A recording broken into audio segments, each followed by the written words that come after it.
Muraba neza nshuti bakunzi ba Gusengerwa, channel nziza, channel yanyu, channel y'amasengesho. Kora subscribe, ukore share ku bandi bantu, ukore like ndetse untugiye comment tumenye icyo dutekerezaho.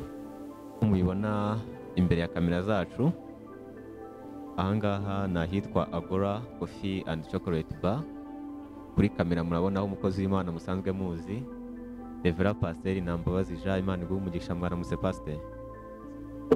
Samahoro, murakomeye? Yego Imana ibahe umugisha. Amen. Twari tugusanze ahangaha muri Agora Coffee and Chocolate Bar, kuri kinywera gakawa, turavuga tutureka n'ubundi n'ibisanzwe maze tuganirize. Ni muri urwo rwego twifuze ko buriya nyuma y'amasengesho, nyuma yo kuramya, tuba dukwiye no gusobanukirwa ibintu bimwe na bimwe. Ni muri urwo rwego rero twifuje ko mwatuganiriza ku kiganiro kivuga kiti icyaha, igicumuro no gukiranirwa. Ese ibyo bintu bitandukanira he? Ese ubundi ni ibiki? Cyangwa se wenda bishobora kuba byose ari na kimwe? Ubwo uradusobanurira nk'umunyamategeko, ukaba na Revera Pasteur.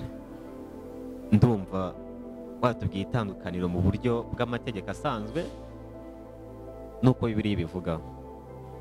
Tudatinze rero mushumba, ndumva twatangira ugatangira utubwira mu by'ukuri itandukaniro mu buryo bw'amategeko asanzwe y'ibihugu ndetse na Bibiliya.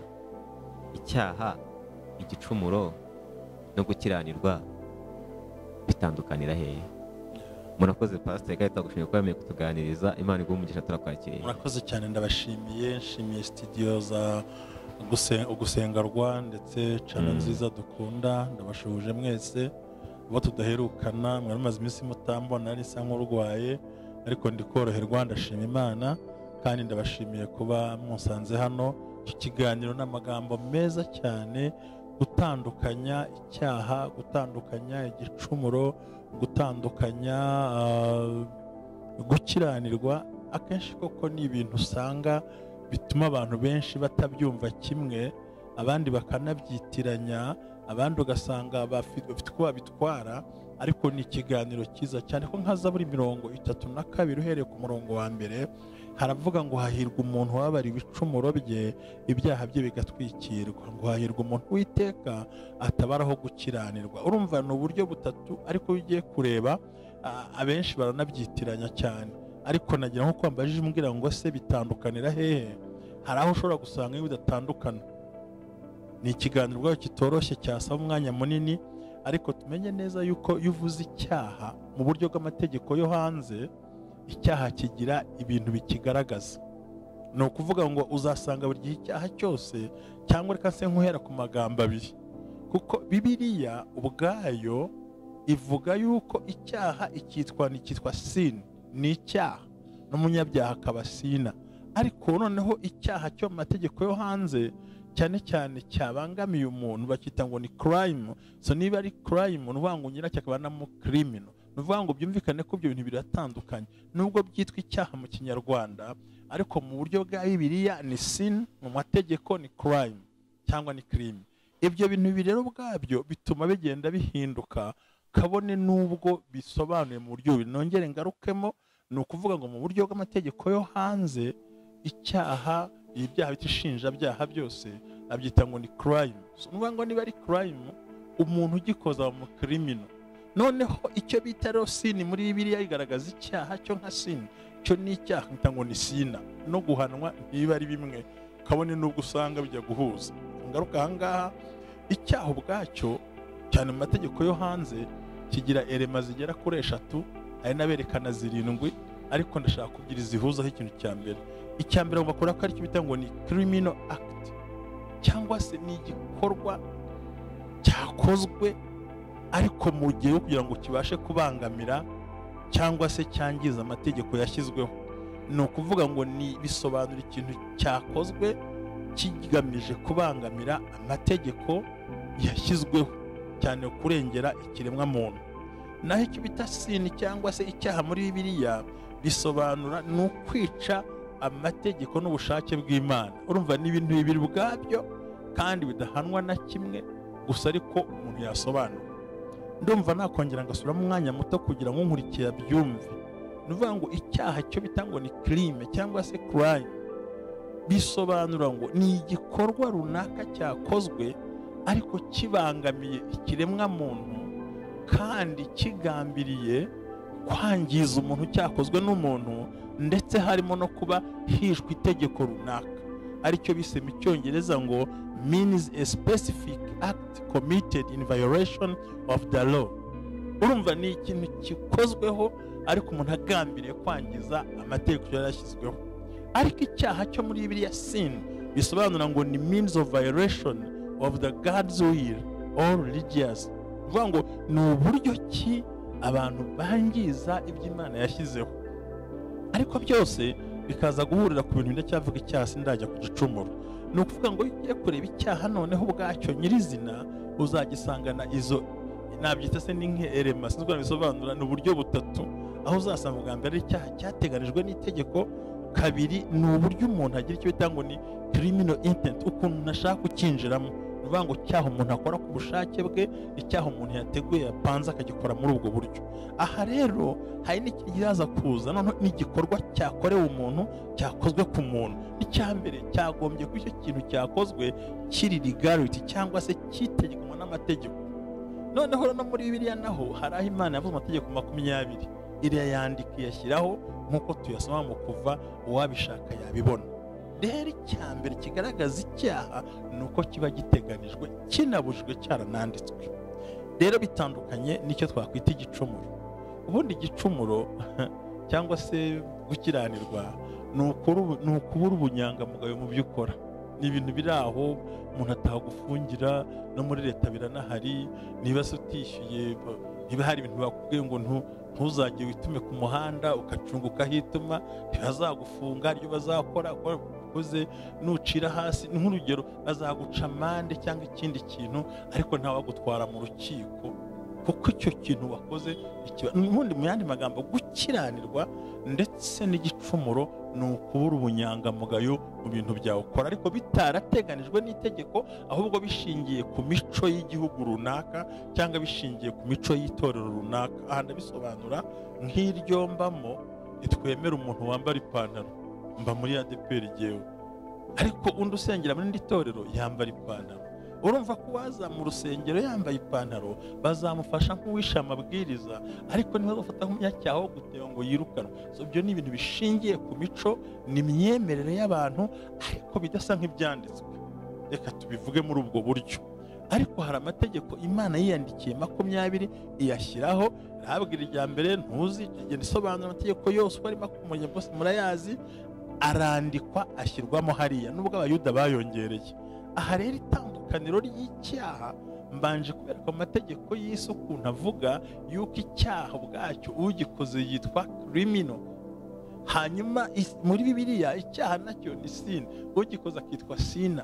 Urumva ko ari ibintu bitandukanye, nubwo bifite za elema zindi eshatu, kuba cyaranditswe gitangije amategeko, kuba kibangamira ikiremwa muntu, no kuba umuntu wagikoze gifite nk'ubushake. Nuko nabisobanura muri ubwo buryo. Murakoze. Wibutsa nimba ari ubwa mbere ubonye ino channel, kora subscribe, ukore share, ukore comment ndetse na like. Turi kumwe n'umukozi w'Imana Reverend Pastor Nambabazi n'ubundi dukomeza, amaze kudusubiza aho twibazaga tuti ubundi itandukaniro ry'icyaha, igicumuro no gukiranirwa mu buryo bw'amategeko asanzwe na Bibiliya ni iki. Amaze kubidusobanurira. Ikibazo cya kabiri Pastor bamunyemereye kiragira kiti icyaha ubwacyo mu mategeko asanzwe na Bibiliya giteganywa gute, ese ubundi gihanwa gute? Murakoze cyane, ni ikibazo cyiza cy'ingirakamaro. Nk'uko nasobanuye yuko icyaha kiba cyarateganyijwe n'amategeko, hakabaho kugikora, noneho bakanareba umuntu wagikoze ubushake yakigizemo. Aya nabyo twabonye ko mu buryo busanzwe amategeko ari crime cyangwa ari crime, noneho ahangaha muri Bibiliya ikaba sin. Hanyuma rero icyo tumaze kureba twabonye ko nanone gukiranirwa no gucumura akenshi twabonye ko ibintu bishingiye ku mico y'aho umuntu asengera, bishingiye ku mico y'igihugu, bishingiye ku mico y'uko abantu babayeho, kuko hamwe ushobora gusanga nta kibazo cyabyo, ahandi ikibazo cyabyo gihari, nk'uko tumaze kubireba. Urakoze rero cyane, ndagushimiye ikiganiro cyiza nk'iki, kuko abantu benshi uzasanga ibintu babivangavanga, abandi babyita ukundi, ariko nk'uko nongeye kubisobanura, icyaha ni ikintu cyateganijwe n'amategeko, ukabona nubwo waba utanayazi ariko cyarateganijwe. Hanyuma rero gukiranirwa muri Bibiliya ndetse no gucumura ni ibintu akenshi bishingiye ku mibereho cyangwa se bishingiye mu buzima umuntu acamo, aribyo nise ngo ni ukura ubunyangamugayo muri gahunda. Akenshi ari amategeko uzasanga ataranditswe ariko atanahanirwa, ariko bayita igihano cyayo yo ni ukugaya. Ni ukugaya gusa imbere y'abantu, wakoze ibidakwiriye mu mico y'abantu. Ibyo rero nuvuga ngo ariko ibyo nabyo tugomba kubyitondera. Iyo hajemo gukiranirwa hakazamo no gucumura, nibyo buhoro buhoro bigenda bigira umuntu ikihebe cyo kwirundura mu byaha, kuko utangira ubeshya gake, utangira urimanganya gake, uko ugenda ubikuriramo nibwo wisanga utangiye kuja no mu byaha byateganijwe rero n'amategeko. Ku kibazo rero mwambajije ngo mbese ngo icyaha ni iki muri Bibiliya ndetse icyaha ni iki mu mategeko tugendamo hano ku isi atuyobora, ni ukuvuga ngo icyaha nk'uko nagisobanuye hano mu mategeko yo ku isi, icyaha iyo bagikoze bakabona ko giteganijwe n'itegeko, bakareba ko cyakozwe bakanakibona, aricyo bitame bakabona ko cyakozwe, ikintu kiba gishigaje ni ukureba icyo wakoze, icyo bita ngo ubushake bw'uwo muntu bwo gukora icyo cyaha. Icyo gihe rero mu mategeko yo hanze niho nko mu Rwanda RIB izagufata ushyikirize ubushinjacyaha bugushyikiriza urukiko rukuburanishe, uba ukiri umwere n'uguhamya icyaha ujye muri gereza uhanwa. Ni ukuvuga ngo icyaha cyo mu isi cyo nta mbabazi bakugirira, yenda bakugabanyiriza ikosa, ngo we nk'urugero bagabanya igihano, kuko ariko itegeko cyo kuguhana ni ihame, ntibabihagarika. Ndabisobanura yenda muri buno buryo bwiza. No kuvuga ngo hari icyo twakwita ngo provocation, cyangwa se umuntu habayeho gukibita ubusemburacyaha. Habayeho ubusemburacyaha, umuntu aguciriye mu maso, uhise ukora ikindi kintu cyihuse, byanga ntibazakureka, ko niba wishe umuntu ntabwo bazakureka, bazakujyana muri gereza, bazakujyana mu rukiko, bagukurikire procedure zose, bagukurikirane, nubwo kabone wari wasembuwe. Icyo gihe umunyamategeko niwe uzicara, umucamanza akavuga ati uno muntu koko nubwo yakoze kino kintu ariko habayeho ubusemburacyaha. Ibyo rero babishingira kuki? Bashingira ku bintu nka bine, hari bivuga byinshi ntasobanura, bigera kuri 7 ubundi, ariko iyo usomye urabibona. Bashingira icya mbere kuba uwo muntu koko nibyo koko ibyo yakoze ntiyabishakaga. Icyo gihe baza kureba cya kintu cyakorewe hehe. Ntabwo wafata umuntu ngo mukubite muri Nyiramivumbi ngo ave kudashaka kumwica, ariko nujya kumukubita ku mugongo bazana ko ubundi hatica. Bareba body targeting, wakubise he, imbaraga wakoresheje, use of force wakoresheje, bakareba n'igikoresho wakoresheje, bagikoresheje mu buhe buryo. Icyo rero nicyo kigaragaza yuko icyaha wagikoze ubishaka cyangwa utabishaka. Mu mategeko yo ku isi rero hanze aha, icyaha cyose uragihanirwa, gusa barakugabanyiriza bamaze kubona yuko utigeze ugira ubushake muri icyo cyaha wakoze. Aho rero niho hatandukanira na Bibiliya. Bibiliya ubwayo nta cyaha Imana itababarira. kandi iyo kibabariye ikibara umuntu yasabye imbabazi. Ni ukuvuga ngo yo Imana yo buri gihe amategeko yayo 20 yo nta rukiko ifite, nta bashinjacyaha izazana, nta ribi izaherekeza, gusa dufite umwuka w'Imana utubwira ngo twakoze ibibujijwe. Uwo mwuka w'Imana yakugezeho, niyo mpamvu uzasanga kenshi bigarukemo hanze mu mategeko yo hanze, iyo ukoze icyaha uragihanirwa, gusa barakugabanyiriza bamaze kubona ko icyaha utagikoze ku bushake. Noneho rero ariko Bibiliya yo tuvuze ngo ni sin, cyangwa n'uburyo bwo bakita icyaha gisanzwe kabasina, nuvuga ngo nawe nubwo harimo izeremesha kuba cyaranditswe, kuba giteganijwe, kuba wabikoze, naho harimo n'ubushake, ariko burya Imana yo igusabye imbabazi zo Imana irakubabarira. Uvuga ngo Imana irakubabarira nta kindi kintu irebyeho ko wayisabye imbabazi. Ariko mu isi ho niyo banaguhannye akenshi bareba uko ikintu wagikoze. Niyo mpamvu rero iyo umuntu wese yaciriye bugufi Imana iramubabarira. Noneho ibisanzwe nabyo ngo ni ugucumura no gukiranirwa, nibyo bakristo bise ngo ni uguhora umuntu yiyeza mu ngeso ze, guhora yiyeza mu ngeso ze, urugendo uhindura buri munsi, ibyo nabyo Imana ikayabarira. Ariko ibyo muri leta ho ntaho uzabisanga mu rukiko rwose, kuko icyo kintu ubwacyo kitigeze giteganywa, kitanavugwaho, kuko ni ibyo gukiranirwa nabibabwiye. Ntiwashuhuje umuntu, ntiwaramukije umuntu, nta tegeko rimbwira ngo usuhuze umuntu, ariko umuco urabintegeka. Ariyo mpamvu umukristo mwiza n'umunyarwanda mwiza yagombye kubaha amategeko yanditse, akubaha n'amategeko mu muco, kabone n'ubwo muco utaba wanditse. Murakoze cyane, Imana ibahe umugisha. Ugakora subscribe nimba ari ubwa mbere ubonye ino channel, ugakora like, ugakora comment, ugakora na share n'abandi bantu bose bakabona ubutumwa bwiza bwabagenewe. Turacyari kumwe n'ubundi na Evra Pasteur Nambabazi Jean, aho turi ku kiganiro kivuga kiti icyaha, igicumuro no gukiranirwa ni iki. Pasteur rero wamaze kutubwira uti mu mategeko buri icyaha iyo wagikoze bareba ubushake wagikoreyemo, bakaba bakubabarira cyangwa se ugabanyizwa ibihano, cyangwa se bikagenda gute, bakaba bagabanya uburemere bw'igihano baguha. Bisa n'ikibazo cy'amatsiko rero nikibazanye n'ubundi ku Mana yo naho niko bimeze. Imana ishobora kuvuga uti uyu muntu yikoze atagishaka ikamugabanyiriza ibihano, cyangwa se siko bimeze? Murakoze Pasteur. Murakoze cyane, Imana iguhe umugisha cyane mukozi w'Imana. Ni ukuvuga ngo cyo twabonye crime cyangwa crime, ni ukuvuga ngo iyo icyaha cyaguhamye, umucamanza niwe ugena akamenya ngo ibintu yabikoze ku bushake cyangwa se ku bushake. Bo nta mbabazi zibaho, imbabazi ni ubugabanyiriza. Byanga byakunda baraguhana, igihano kikagabanuka bitewe na bwa bushake wagizemo. Mbona ikintu gikomeye cyane, ndetse n'imbere y'Imana bishingirwaho ni ubushake umuntu agira mu gukora icyaha. Kuba warateguye icyaha, kuba waragipanze, kuba waragiteguye, ibyo biracyongera. Ariko iyo utateguye icyaha, nabisobanura, hakabaho ya provocation twavuze, umucamanza agena neza ko wabikoze utabishaka. Igihano cyo 20 kikaba 2 se kikaba ingahe, kikaba isubitse, ariko bo baraguhana. Ku Mana rero hose ko bimeze, icyaha cyose Imana irakibabarira. Icyaha cyose Imana irakibabarira, ngo kireka gutuka umwuka wera, ibyo tuzaganira ubutaha, ariko nta cyaha Imana itabarira. Amaraso ya Yesu nta cyaha atakuraho, amaraso ya Yesu byose abimaraho, akabirangiza akabikuraho. Gusa wibuke ko mu isezerano rya kera hariho n'icyo bitaga imisozi y'ubuhungiro, ngaho umuntu azakora icyaha ari gatozi atabigambiriye, akagera aho ahungira ku misozi yenda byo mu isezerano rya kera.